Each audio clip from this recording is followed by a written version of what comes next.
Welcome to the Semi-Interesting Podcast, where we explore some of the unique legal issues in the global semiconductor industry. My name is Nathaniel. I'm an IP attorney at the law firm of Hodgson Russ, and one of your hosts. My name is Elizabeth Morris. I'm an IP attorney and the Director of Intellectual Property and Products at Pure Storage in Santa Clara, California, and I am one of your hosts. On this episode, we're going to discuss a way to save IP costs using your friends in Australia. And no, this isn't meant to be a joke about where the producers of Bluey are located. You're probably wondering, though, why Australia? It's not a top 5 or a top 10 in terms of semiconductor market size. In fact, the Australian market is less than 5% of the corresponding US market. So if not size, what can Australia offer a semiconductor company? Turns out that some of the unique aspects of the Australian IP system can help a company with a large patent portfolio. So today we will focus on how to use Australian examination to jumpstart the examination of your global patent portfolio. Elizabeth and I are joined by Paul Davis and Fraser Smith from Davis IP to discuss Expedited exam and how it relates to the patent prosecution highway. Paul and Fraser, could you give an introduction to yourselves to start us off? My name's Paul Davis. As Nathaniel gathered, I'm from Davis IP. I've been in the attorney industry since 1994, so just a couple of years. My background is manufacturing engineering, and I've had a lot of experience in Australian prosecution. And I'm Fraser Smith. I'm originally from New Zealand. I moved to Australia, Brisbane in particular, to become a patent attorney in 2006.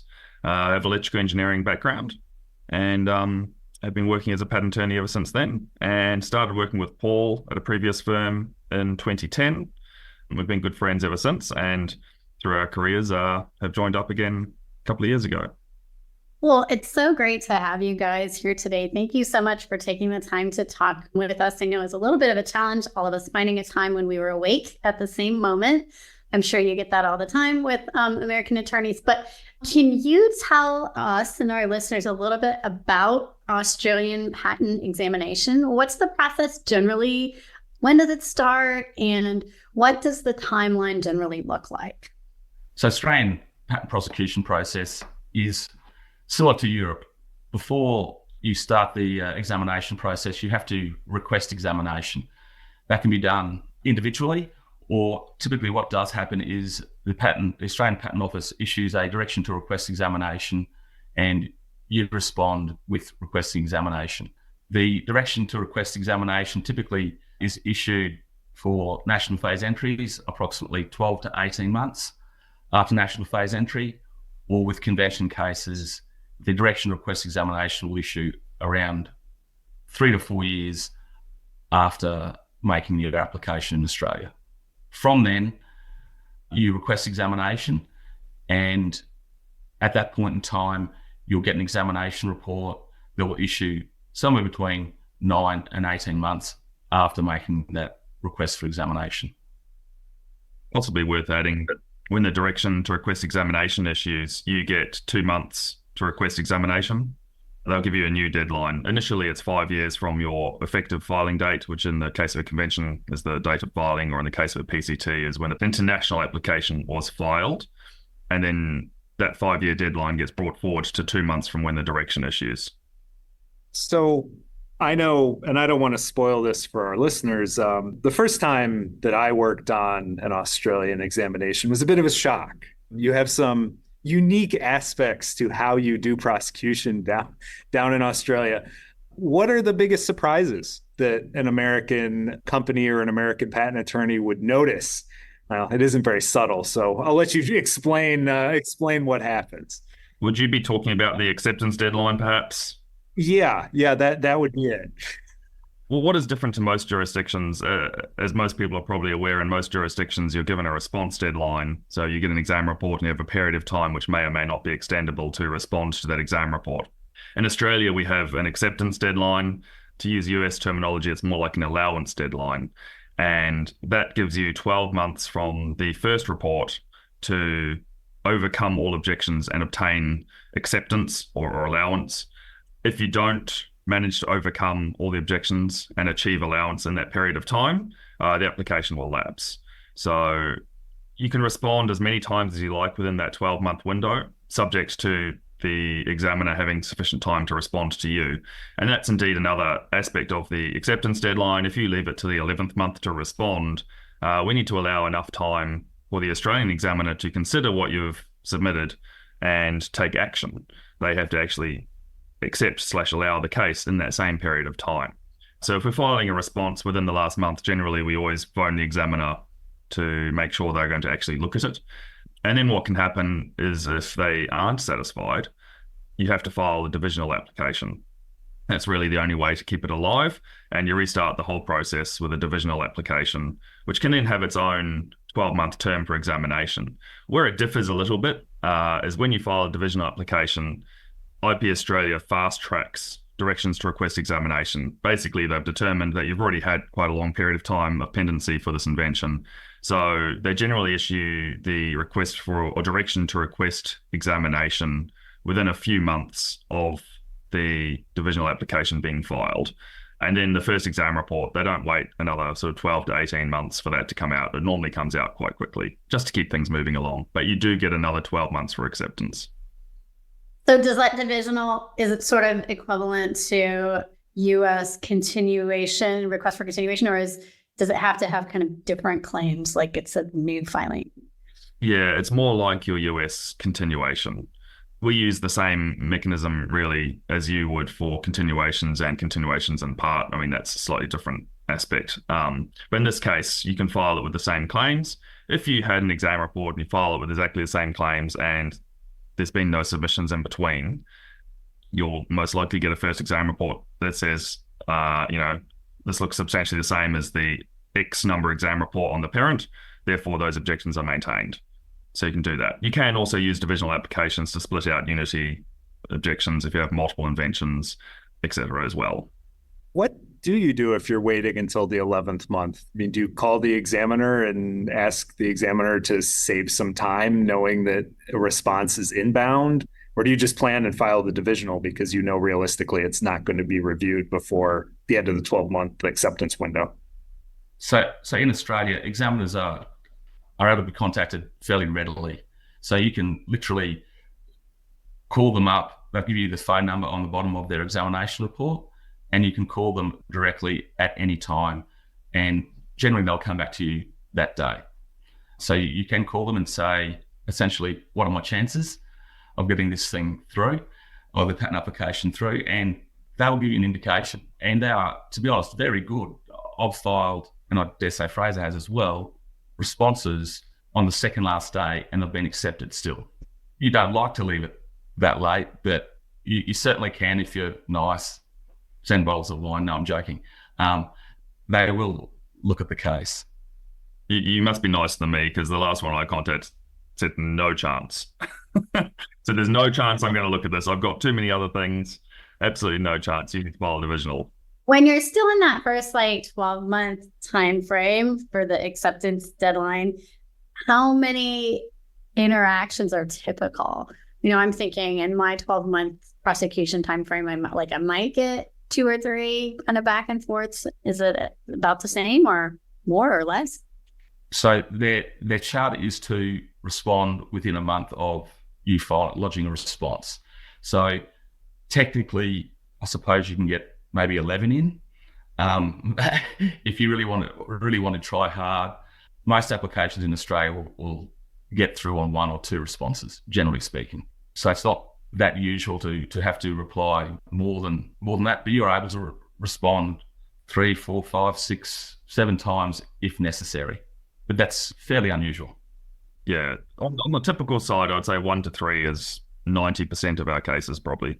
And by the third one, you've been accepted. Because in the US, it's this is a final rejection, right? Unless you, of course, pay more money. And then you get another final rejection, right? But at 3, is that acceptance? Is that approval when you say, it takes 1 to 3? I was thinking 1 to 3 responses. 3 is less common, but certainly 1 to 3 responses would be 90% of our cases. The actual office actions, I wasn't considering the acceptance. Hopefully after your third one, you should be well on track. Unless you've got a particular issue that is very difficult to overcome, that should be heading towards acceptance. So changing topics just a little bit. Can you tell us about accelerated examination in Australia? What does that mean? How do you initiate it? Are there particular requirements? And how fast is accelerated? Yeah, sure. There's a couple of mechanisms we can do accelerated examination. It's typically called expedited examination. The Australian Patent Office is quite helpful when it comes to expedited examination. There's no additional fee. The only really real requirement is that you have to request an examination, but that's sort of a no-brainer. If you want it to be accelerated, you have to request it. So what would typically happen, somebody would say, we would like to expedite examination for some reason. We do need to give a reason. It doesn't have to be a declaration. We don't have to go into great detail. We can just say for commercial reasons, and we can file a request for expedited examination with no additional fee with the reason. And generally, we'd get an exam report, I'd say in most cases, 1 to 2 months after that request. The office is pretty good at treating that quickly. I think if it was abused, they might ask for more reasons or it might take longer, but at present, nobody abuses that system that I'm aware of, and it's taken quite seriously, and we get things started very quickly after that point. That's the standard process for requesting expedited exam. And then another way is using the PPH system. It has a similar outcome as far as timing is concerned, and you have to make a request with sort of an explanation, but you have a few things to comply with as with most PPH requests, such as conforming your claims to allowed claims in another jurisdiction or the like. So you just have to meet a few more requirements for that, but that can streamline your examination.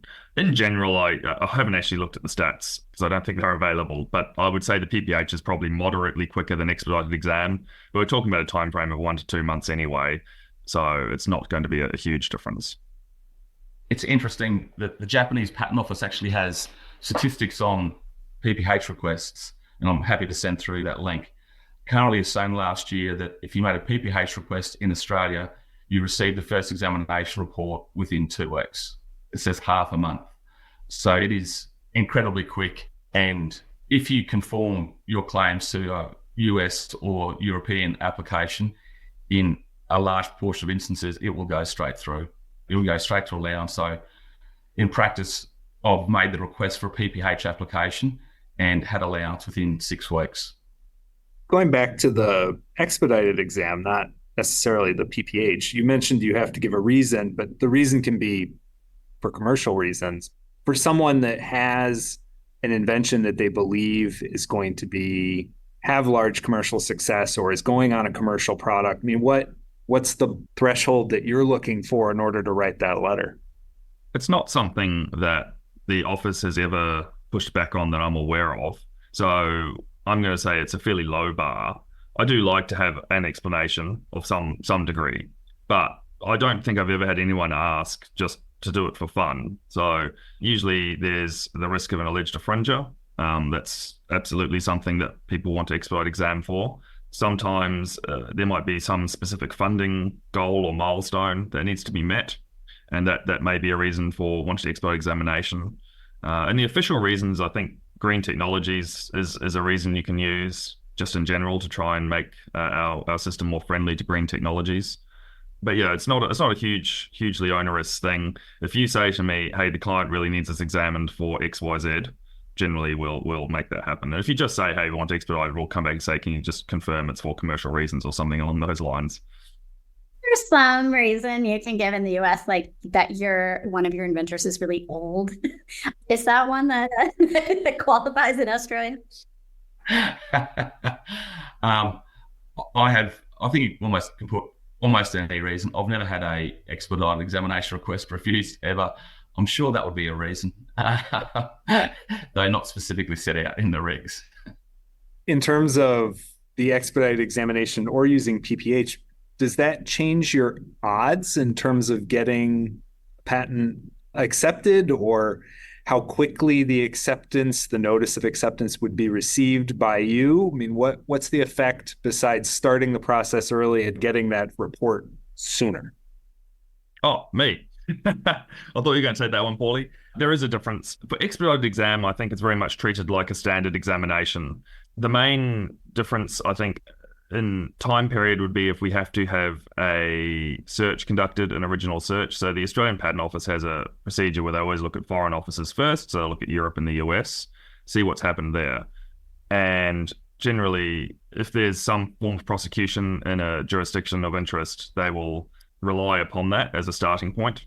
If there isn't, they'll do an individual search. That means it's on the longer side generally, which is one of the reasons PPH is quicker.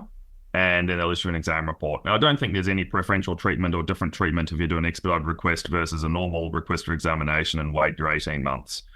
On the other hand, PPH, it guarantees that they're going to look at a particular jurisdiction, a particular prosecution, and it's one that is favorable to your situation. You know that you've had success elsewhere, and you've brought that to the attention of the office, and you haven't just done that, but you've conformed to that outcome.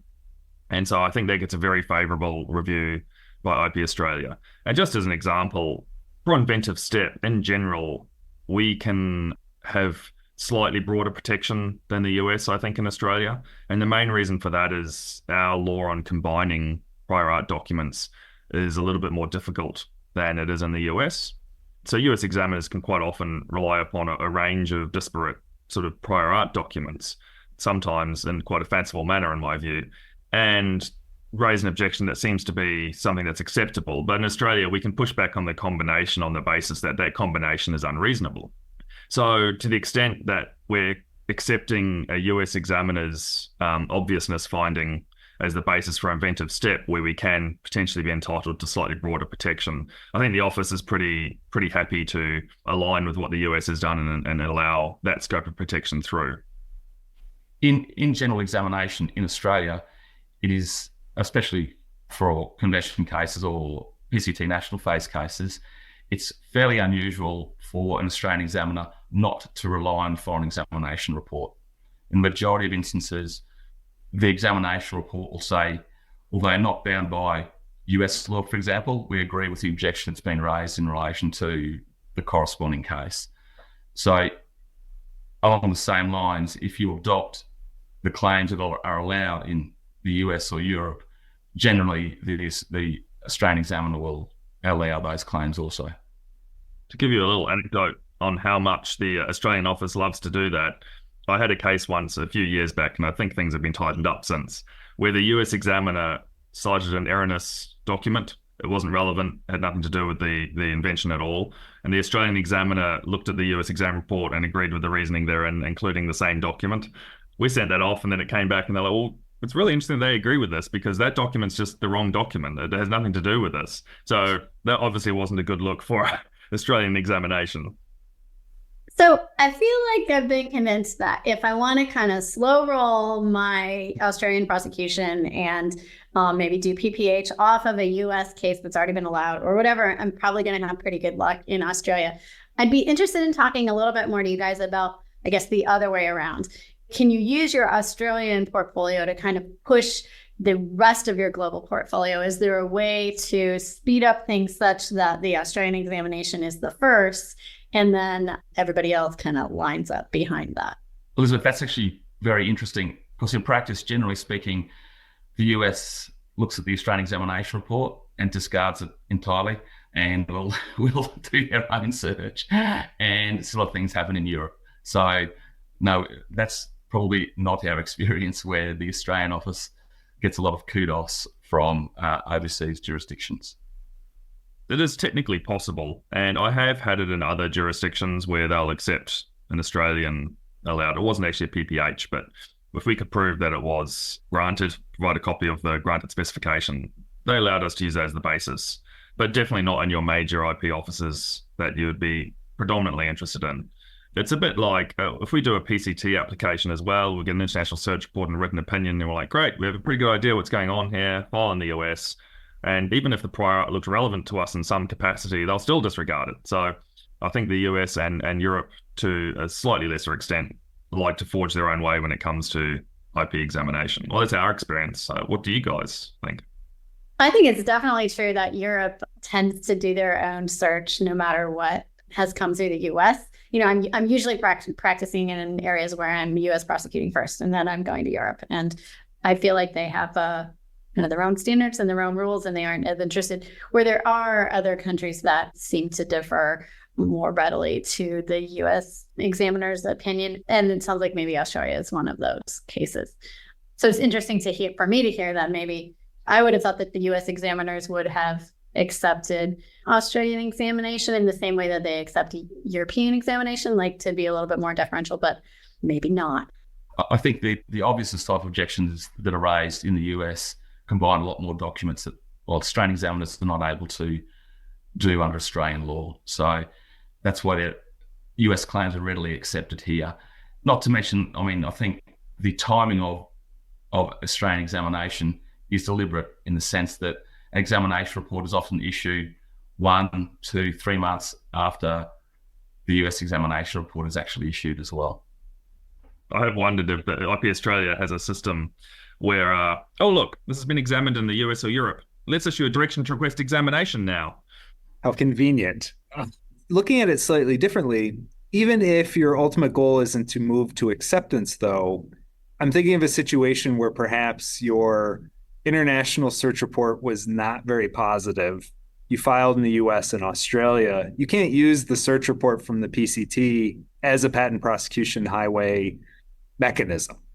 Maybe what you could do then would be to do examination in Australia early through expedited exam. And even if the US completely ignores the search results and doesn't immediately see the brilliance of what IP Australia has come up with in order to give you this fantastic acceptance, at least you move to the front of the line in the US and can use PPH there to go a little bit faster and start the US examination process. I think that's actually interesting because if you forge through with an Australian examination report, it will often be easier to prosecute that application without a US examination report behind you. So it's easier to convince an Australian examiner to get broader claims in Australia if it's an important case before the US examiner actually examines the application. So in that way, if you request expedited examination, you can obtain allowance in Australia. Yes, you can potentially use that for a PPH application in the US, but in any event, you'll end up with broader claims in Australia that can be used, obviously, for litigation purposes, or at least pushing other people around. Yeah, I do understand the US doesn't have such a easy, accelerated, expedited examination system as we have. If you want an application examined, there's not a lot you can do about that. So using it purely as a mechanism to speed things up, and also hoping it will rely upon the Australian outcome, yeah, I can see that being, you know, a valid strategy if you want to speed things up. Can you share a little bit about how claim fees or filing fees or some of the other considerations that you need to build into your patent filing strategy work in Australia? I know, for example, when we're filing in Europe, it's always a game to try to condense the claims as much as possible because the excess claim fees can be so astronomically expensive. How does it work in Australia? So in Australia, you don't have to think about excess claim fees when entering the national phase. The number of claims is irrelevant. Excess claim fees up until next month, where it changes. But when you file your national phase application, they're not looking at the number of claims for claim fees. So there's no problems at that particular point in time. When they do look at excess claim fees under the new regime is at the first examination report.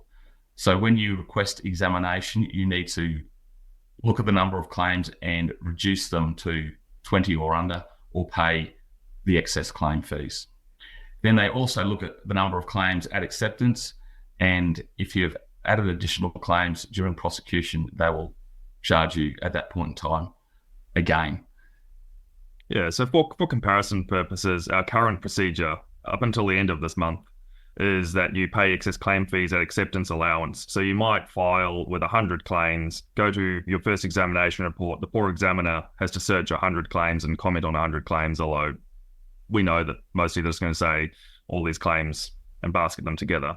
But they'll do that, and then at the end, after you've responded, you have to pay the excess claim fees. So you have quite a good opportunity to reduce the number of claims And another procedural thing we often do in Australia is file what's called a postponement of acceptance. So even if the office was going to allow everything, we will get an office action saying, hey, look, I don't have any issues with this. I think it's all patentable, but I'm not pushing it through to acceptance because of the postponement, which gives us an opportunity to review the scope of the claims, including reduce the number of claims. If you had 100 claims, you definitely want to do that unless you want to pay some pretty hefty fees. Under the new system Paul just mentioned, that's all changing. The fees get levied at the first examination report. And they've got this, it'll be interesting to see how it works in practice because it's going to kick in on 1 October. They've got this system where they're going to issue an invitation to pay. So say you have 100 claims, you'll get your excess claim fee invitation to pay at the first examination report. And if you don't pay the fees, the application lapses in 1 month. You get 1 month from when that exam report issues, and then it lapses. Normally, lapsing is a very serious thing. They've sort of indicated that if you pay the fees during the acceptance period, it can be reinstated, but I'd be loathsome to let an application lapse over non-payment of fees. That's what the new system is. We're going to have to obviously change our procedure. And Paul and I, and just like Paul said, think probably a really good time to think about the number of claims is when you're requesting examination. Let's request examination, but at the same time, are these the claims you want examined? And by the way, you have a lot of claims. Shall we reduce them now so that when that first exam report comes, you either have no fee or a fee that you're expecting?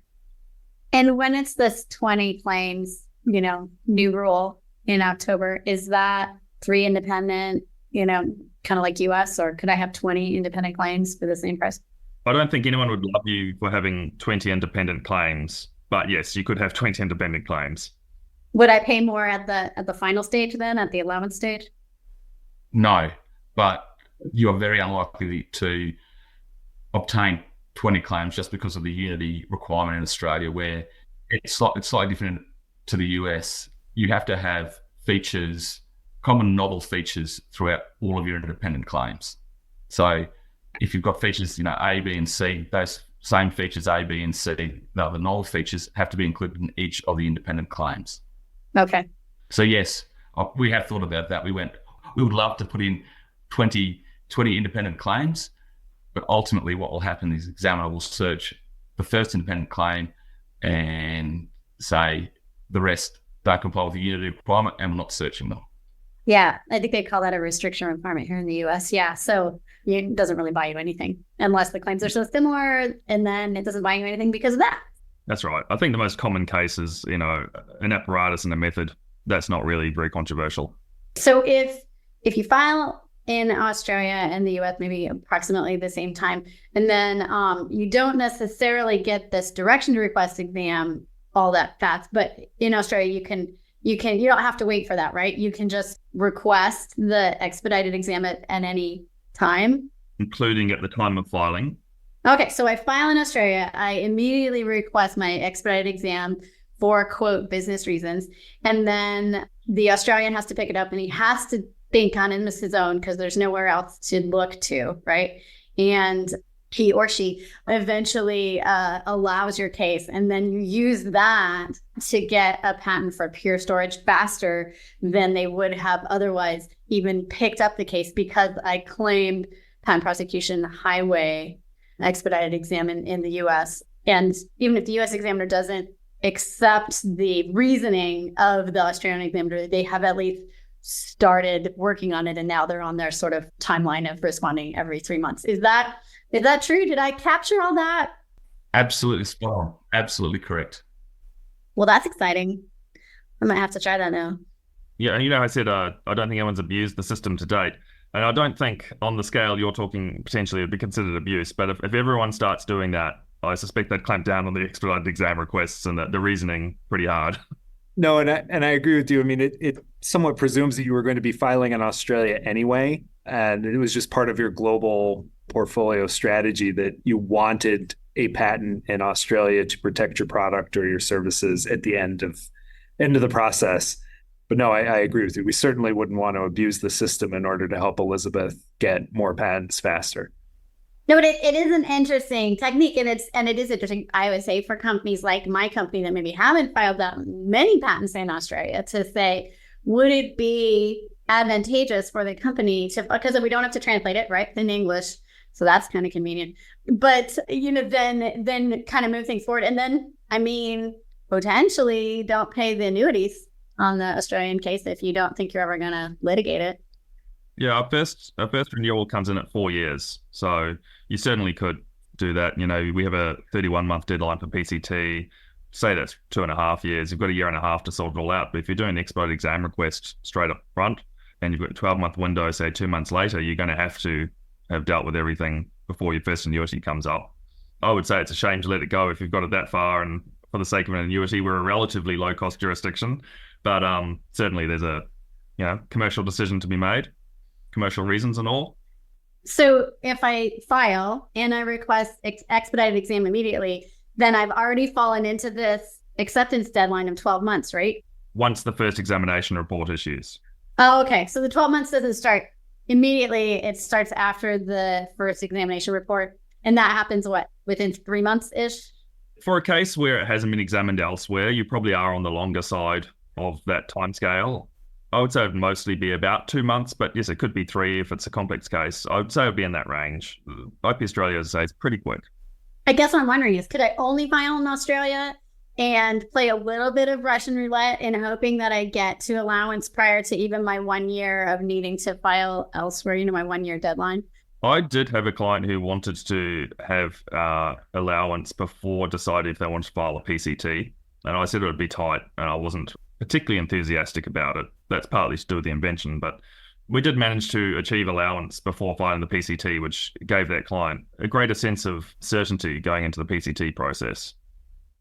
Well, Paul and Fraser, thank you so much for sharing your insights on how things work on the other side of the globe and ways that we can use some of the unique aspects and procedural regulations in order to improve a global portfolio or speed things up in other countries. Appreciate your time today. Yeah, thank you so much, guys. It was really nice to meet you. And I learned a lot about the Australian patent system that I didn't know before. So I might just have to try some of these shenanigans and see if they work. Yeah, you're welcome. Happy to help. Again, thank you very much for having us. It's been great. Thanks so much for listening to this episode of the Semi Interesting Podcast. You can find more episodes wherever you get your podcasts, including YouTube. And if you enjoyed the episode, we always appreciate 5-star reviews. While we talked about legal issues, none of the information shared during this podcast is intended to be legal advice. If you have any questions about information we cover or ideas for a future episode, feel free to contact me or the other attorneys at Hodgson Russ. You can find contact information at www.hodgsonruss.com.